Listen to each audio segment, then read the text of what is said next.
Who better to decode the budget highlights with us than Mr. K.V. Subramanian? He is the Executive Director at the IMF, someone who's looked at this space very, very closely and who has a lot to say always. Thank you for your time in this interaction. I'd like to begin by asking you the big hits and the big misses for the interim budget that, to your mind, come at the moment.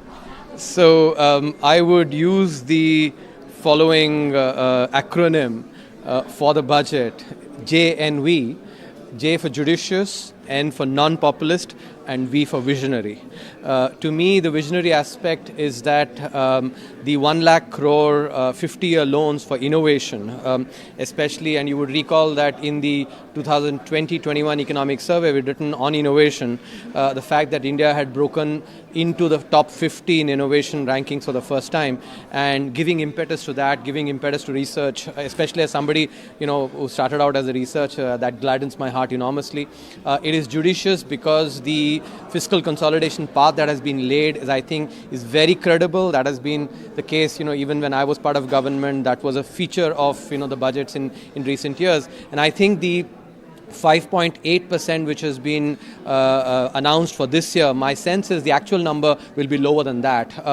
And even if you take the projections for revenue for the next year, 5.1%, unless some change happens in the budget that the new government presents, I think that number also is conservative.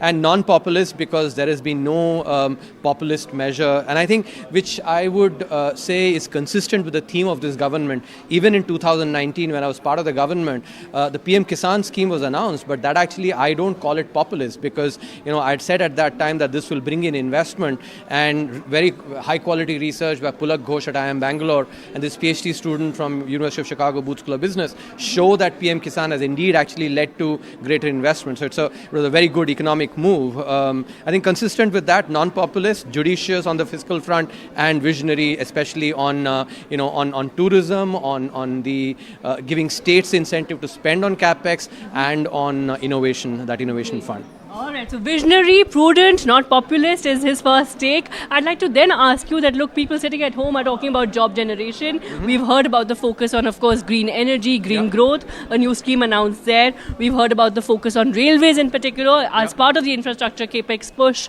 So your thoughts really on job generation, and to those watching at home and saying, well, at the moment the interim budget isn't really impacting my life. What your message to all of those people then?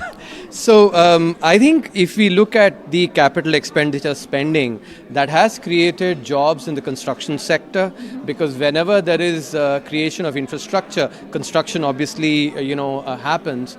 Overall, if you look at, and I was looking at some of the data put out by PLFS, if you look at the youth employment, about 3.1 crore jobs have been created in the last 5-6 years, when the population in that segment, actually this I'm talking about, I think 18 to 25 segment, the population has grown only by about 1.4 crore and 3.1 crore jobs. This is PLFS data, which is far more credible than the unreliable CMI data. So I think employment is indeed responding to the capex push, and what is working, the government has doubled down on that. So I'm sure there'll be more employment creation. If you take tourism, for instance, and now many investment houses have also written about how Ayodhya will actually bring in a lot of tourism and employment thereby. The incentives to state for actually enhancing their tourism is something that I think will work very well, because if you look at the data, last year's 1.3 lakh crore allocation of non-interest free, zero interest free loans for states, 98,000 crores of that has already been utilized, and state capex spending has increased by 47%. So I think that is basically the proof of the pudding in some sense, and the government therefore using that to double down on what is already working. Right. So all of those people sitting at home saying that, look, this will not have an impact. Well, he's just explained it to you. This will have a multiplier impact. Absolutely. And job generation really has been a key focus area. So that's as far as the long run is concerned. But if I were to ask you, and in the near term as well, as far as tourism and certain sectors are concerned, as he mentioned, but as far as manufacturing, startups, MSMEs are concerned now, while they have seen incentives, they were looking for a bigger push. So your message to MSMEs and startups at the moment who are, of course, seeking that degree of investment?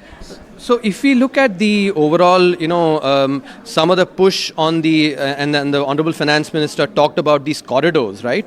Some of the freight corridors, and I think that is very important from the perspective of bringing down logistics costs, which have already declined significantly. I was actually looking at some data, the travel time that is taken now actually has decreased significantly. That is an important push towards manufacturing, and some of the measures, especially on the power sector, and I think I'd like to assess more what would be the actual implications of the solar panels that has been. I think that can be an important game changer, because some of the problems on the power sector have actually come from the fact that our discoms are not doing as well, and this may be a way to actually get around that problem. So I think I'll have to look at the details, but that to me seems something that actually promising. So overall, therefore, if you see power improving, you see logistics improving, I think manufacturing should respond to that. Respond. And of course, green energy transition being a key focus area. Lastly, as someone who's been part of the budget quarantine team, as it were, to now be on the outside and look at the things from the IMF